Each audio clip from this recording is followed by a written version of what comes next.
What does Crazy Rich Asians, Rodeo Drive, the Chinese New Year, and Power Rangers have in common? You're about to find out.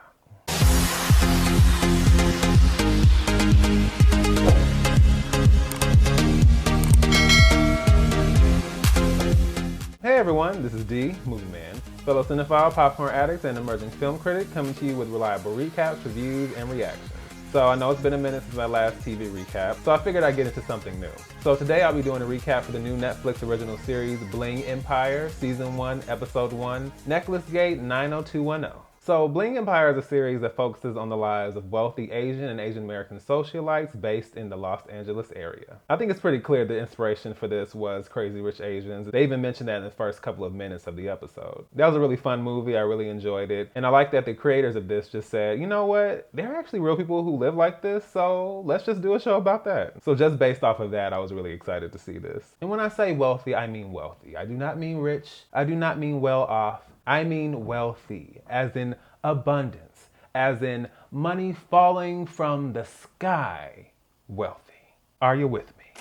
So of course, we have a lot of introductions on this episode. We are establishing our main players, so I will run down the list here. First up, we have Kevin. He is a model. He grew up in Philadelphia, and of course, he grew up being the only Asian in his community. If I were to make comparisons to the movie, I would say that Kevin kind of gives me the male version of Rachel, the person who is somewhat disconnected from his culture and totally new to this lifestyle and these experiences within the Asian culture. So he didn't grow up seeing people who looked like him, but then he came to Los Angeles hoping to find, some normal Asian friends, and then he ended up finding wealthy billionaire friends like Kane. Kane's family comes from oil, shipping, tanking, and real estate. And by real estate, I mean various luxury shopping malls throughout Southeast Asia.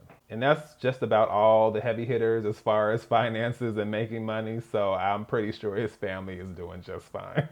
Initially, Kane reminded me of Bernard. He was the one who threw the container ship bachelorette party in the movie. However, unlike Bernard, Kane is not a jerk. He actually seems to be somewhat laid back. He seems to be a pretty good friend. He's really funny. So in that respect, he kind of reminded me of Peaklin also. He and Kevin have become good friends. They've known each other for a year now. He talks about the fact that Kevin is attractive, but he has a really bad fashion sense. It's funny. It seems like a lot of models have that same issue. They model all these expensive high fashion clothes, but then their own style is struggling. I don't know why that is. So he literally brings him some clothes to change into. I was like, I wish my friends would bring me an outfit.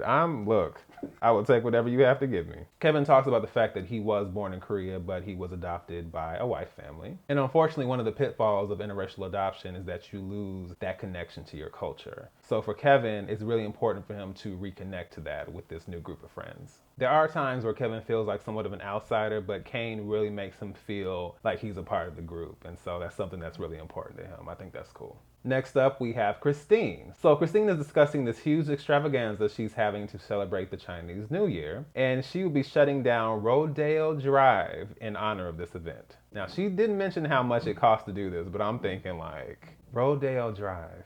Like, I really would love to hear what the price point for that was. Christine is married to Dr. Gabriel Chiu. Dr. Chiu is the 24th descendant of the Song dynasty. So if dynasties still existed in China, then Dr. Chiu's father would be an emperor, then Dr. Chiu would be next in line, and baby G, their son, would be a little prince. I was just like, come on with the lineage. I believe it was back in 2005. I was in high school and I watched Bernardo Bertolucci's The Last Emperor. And as soon as I watched that film, I became so engrossed in Asian culture, especially the dynasties. I read so many books, watched so many movies. I was totally obsessed. I remember Curse of the Golden Flower came out around that same time. That's another film I really, really loved. I read so many books like Empress Orchid, The Last Empress, and so many others, but that's something that really got me into that. So it was really interesting to hear that because that's still something I have a really vested interest in. And so it was really cool to see someone in the modern day connected to that kind of history hundreds of years after the fact. In this culture, of course, women are always expected to provide male heirs. Very antiquated, very traditional. She actually struggled for 11 years to conceive, which I thought was unfortunate. But in the end, they had baby G, who is their miracle child. Very cute baby, big old cheeks, so that's good for them. Initially, Christine kind of gave me Astrid a little bit, but the more I looked, I think she gave me more Eleanor, which is Nick's mom. I think in her mind, she feels like she's Astrid, but I think she's a little more Eleanor. That's just from my observation. Next up, we have Kelly. She is in a relationship with a guy named Andrew, who is also known as the Red Power Ranger. I will say, as soon as they came on screen and they had that whole sequence of them in the bathroom and him just kind of kissing and slobbing all over, I was just kind of like, I got a weird vibe from that, but more on that later. When Kelly was in her 20s, she was married to a Chinese guy, and of course they lived an extremely privileged life. I mean, they were spending $400,000 a month on their black card. And in my mind, I was thinking, I would love if I could just get like 1/16 of that amount. And I wasn't thinking about what the number would actually be. I was thinking something small. That would be $25,000. Can you imagine if someone just was like, oh, here you go. The struggle. However, everything came crashing down when Kelly's husband was arrested and the government seized everything. Come to find out, the husband was running one of the biggest cyber scams in American history. And see, that's why for me, it's like, look, money is cool. I'm not mad at money, but it's like Biggie once said, more money, more problems. You don't know what's coming along with it. So look, I'd rather do things the honest way. I'm good. He was sentenced to 10 years in prison and they had to pay back the government $168 million. Just that amount of money makes me lose my breath. You know? And as soon as I heard that, I immediately thought about The Real Housewives of Potomac. If anyone watches that, there's a woman on there named Karen Huger. There was this whole situation with her husband and taxes, and the other women on the show were basically trying to dig into her business and see what was going on. And what she basically had to say was, you got to make millions to owe millions. Trust and believe. Trust and believe. And I see that as very, very true. But in the wake of all that, Kelly managed to become an entrepreneur. They didn't say what she specifically did on the show, but she is a media and production company executive. She was a producing partner with Grayscale Lab. She also was a part of a talent management company before that. So she definitely carved out a space for herself. Her net worth is about $5 million. So it's awesome that she was able to bounce back from that experience and really pave a way for herself. I would say when it comes to Kelly, the first person who came to mind was Araminta. She was the fiance of Nick's best friend. She gets married in the movie. That's the first person I thought of. Next, we are introduced to Anna. When we see Anna, she is doing demolition on her closet in a ball gown. Anna is half Japanese and half Russian, which is really interesting. I know there are many different biracial mixes, but that's not one I had heard of before. So I thought that was pretty interesting. She's also, you guessed it, very, very wealthy. Kane mentioned something about the dad having a business in weapons, but when I did some research, I saw that his business was partly in exports. Back in 1955, he founded a private defense company, and a couple of their clients are the United States and the United Kingdom. Yes, those are his clients. You know, just so happens to be worth just a few $1 billion. Just a few billion, you know, nothing too crazy. Kane talks about the fact that Anna can be a very reclusive person. Sometimes you see her and sometimes you don't. Now, initially, what came to mind when I thought of Anna was Norma Desmond from Sunset Boulevard. It's an old school Hollywood film. And within that story, she was one of the biggest silent film stars of her era, but then Talking Pictures came along. It killed her career basically. And so as a result, she became a recluse and she decided to just stay in her Beverly Hills mansion on Sunset Boulevard with her pet monkey and all of her servants and just living it up. For a second, it sounded very similar to that. So I didn't know if we were going to get that vibe, but Anna's actually very different from that. She slowed down because taking care of her family was her focus, but now she's ready to get out and, you know, mix and mingle and just put herself out there again. She's very grounded. She's very down to earth. Money is what she has, but it's not who she is. She actually reminds me a lot of Adrienne Maloof from The Real Housewives of Beverly Hills, and someone mentioned Donatella Versace, and I can see that a little bit too. Anna isn't really like anyone from Crazy Rich Asians that I can think of. The closest I can think is maybe Rachel's mom, just as far as being very down to earth and grounded and very wise and positive, but also isn't willing to back down. So that's probably the closest, but I think Anna as a person is just very unique. We finally see the extravaganza, the celebration of the Chinese New Year, the Year of the Pig. The theme is Chinatown and 90210, which I thought was actually a really cool concept. Of course, you look at the history of Chinese people in America, and of course, like black people and other minorities, naturally there have been not so ideal relations in regards to the predominant culture of America. And I think you know what I mean by that. So the fact that all these Asian and Asian American people are shutting down and occupying a space that for so long was just exclusive to white people, I actually thought that was pretty significant. Oh, these visuals, these visuals, these visuals. I just kept looking at all these shots of the party. And as I've said in other videos, I am totally into great cinematography, like the party and the aesthetics and all that. And I was just like, yes. Yes, I was totally loving it. It's interesting watching this show because I think about Real Housewives, and when Bravo started that franchise, they started with Real Housewives of Orange County. And the whole premise is, look at these women, look at their lives behind the gates in these expensive mansions. And it was kind of this whole escapist opulence look at other people's lives. And of course, with New York, Beverly Hills, Atlanta, that was kind of the recurring theme. But I think looking at that franchise and this show, it's a complete 180. I'm pretty sure that this entire cast could swallow the entire net worth of the Real Housewives franchise, chew it up, spit it out. You can't tell me I'm wrong. They could probably even buy Bravo and then just make it a Bling Empire network. Like, they got money. But, of course, even in life, social groups are not without drama.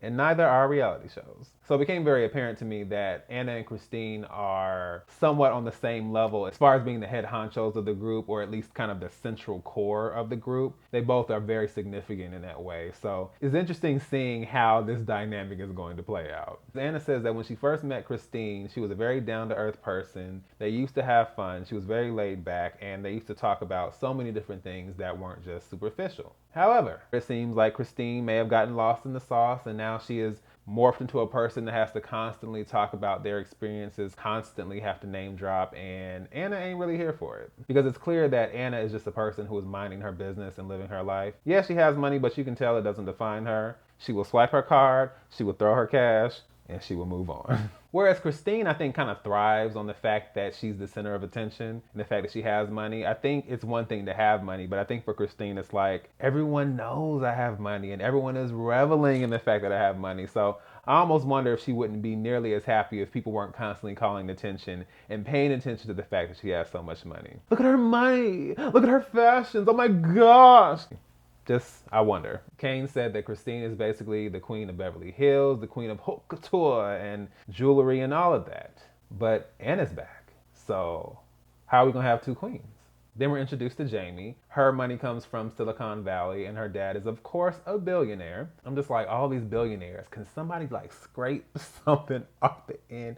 Like, drop a little crumb or two. Like, slide me a little something. You know, all these billions, man. I can't take it. But Jaime is very much into fashion. She was featured on Harper's Bazaar along with several other magazines. And she's just spending money, traveling, living life, not mad at all. At one point, she talked about how she was a horse rider and the ponies that she was purchasing were $200,000 each, and they had to be flown on Emirates, which is a private airline. I just was like, what's going on here? Cannot relate at all. Jaime definitely gives me Astrid as far as the fashion and her personality and her whole vibe. I definitely get like young Astrid from her. So that's immediately who I thought of. We're also introduced to Kim, who is a very famous DJ. She is considered Asia's Calvin Harris. She always has an audience of at least 50,000 people whenever she does a show. I would say that Kim reminded me a lot of Amanda, which was Nick's ex in the movie. Keep in mind, these are very loose comparisons I'm making. It's only because they mentioned Crazy Rich Asians. I was like, well, who reminds me of who? We also see that Kevin has a little bit of a thing for Kelly, and that Kelly's relationship may not be nearly as great as she tries to portray.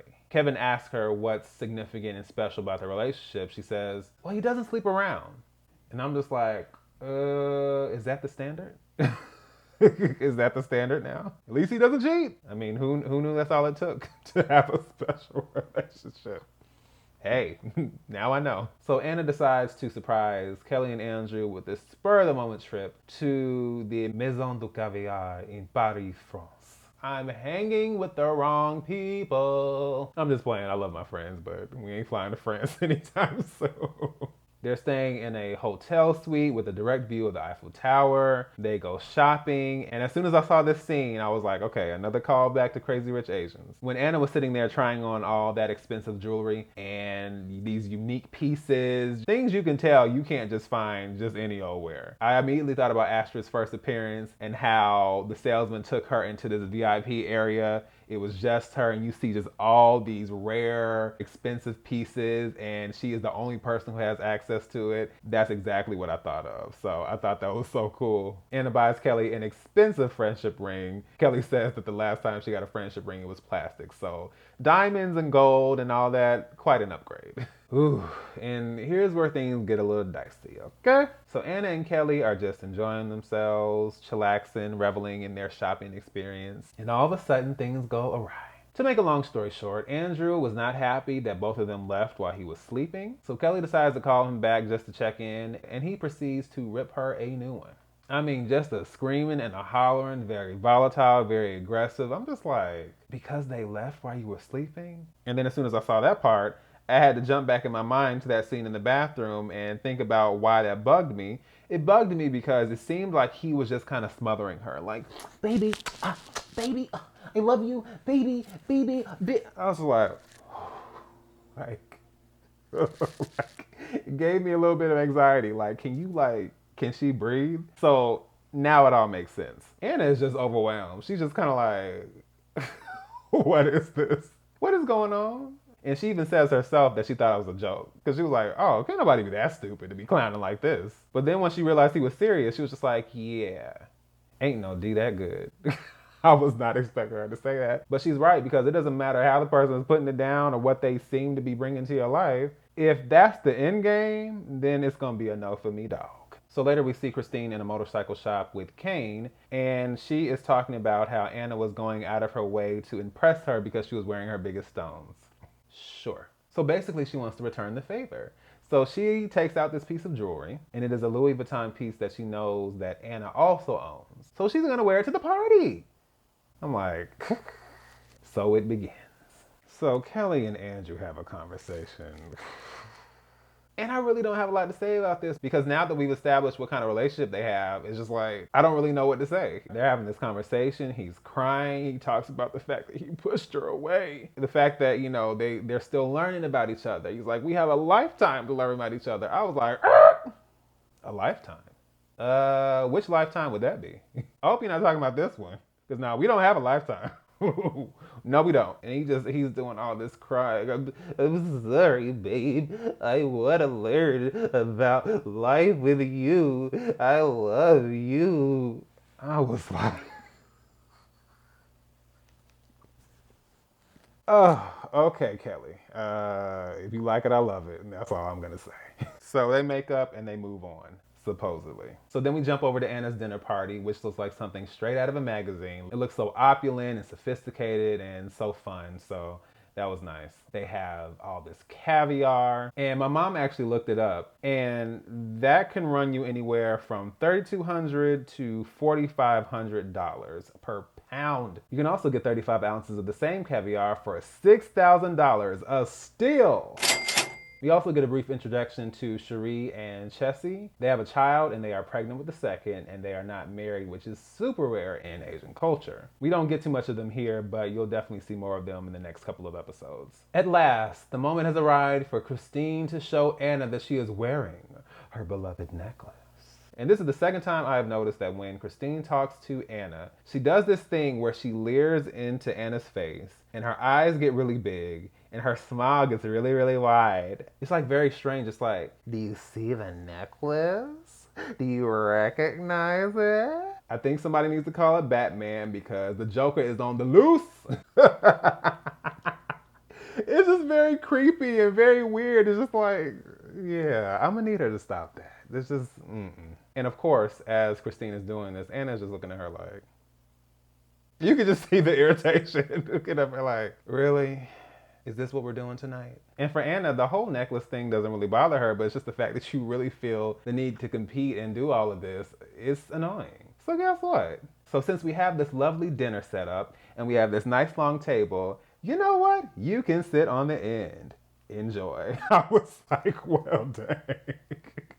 And it was really funny because you could tell Christine was just kind of like, we're so far away. You could tell she was quite irritated. But Anna don't care. The War of the Beverly Hills Queens has commenced.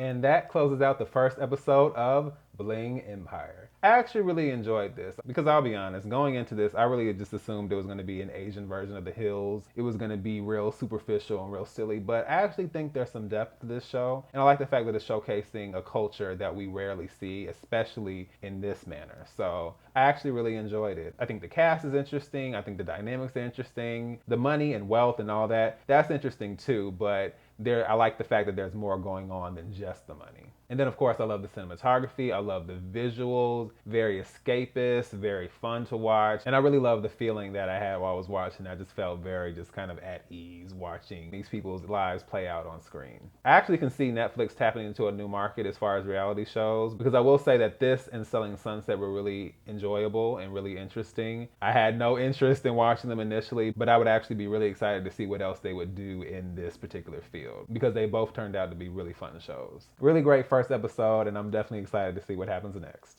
So, once again, this is D, Movieman, signing off, and I'll see you at the movies.